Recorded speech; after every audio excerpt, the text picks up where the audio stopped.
وفاقی وزیر طارق فضل چودھری نے کہا ہے کہ اطلاعات ہیں کہ آزاد کشمیر کے احتجاج میں بیرونی ہاتھ ملوث ہے۔ الیکشن ملتوی کرانے کی کوئی کوشش کامیاب نہیں ہوگی۔ کسی وزیر نے یہ نہیں کہا کہ مہاجرین کی 12 نشستیں ان کی جیب میں ہیں۔ وہ قومی اسمبلی میں اظہار خیال کر رہے تھے۔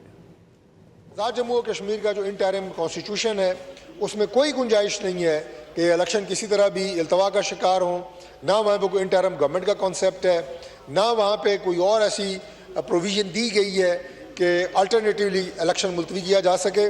الیکشن نے اپنے وقت پہ ہونا ہے۔ ہمارے کسی منسٹر نے یہ بات نہیں کی کہ ہم یہ 12 سیٹیں جیب میں لے کے اور اس کے بعد ہم الیکشن میں آتے ہیں۔ ایسی بات قطعی طور پہ کسی منسٹر نے نہیں کی۔ میں بالکل اس کی تردید کرتا ہوں۔ اور دوسری بات میں یہ کہتا ہوں کہ اس بات کی مثالیں موجود ہیں کہ پنجاب میں گورنمنٹ ہوتی ہے مسلم لیگ نون کی، 12 سیٹوں کے یہ الیکشن ہوتے ہیں۔ آزاد جموں کشمیر میں ظاہر جب الیکشن ہوتے ہیں اس کے ساتھ ہی یہ بھی ہوتے ہیں۔ گورنمنٹ آزاد جموں کشمیر میں پاکستان پیپلز پارٹی کی بنتی ہے۔ پورے پاکستان میں پھیلی ہوئی یہ سیٹیں ہیں، یہ کراچی میں بھی ہیں، یہ بلوچستان میں بھی ہیں، یہ کے پی میں بھی ہیں اور پنجاب میں بھی ہیں۔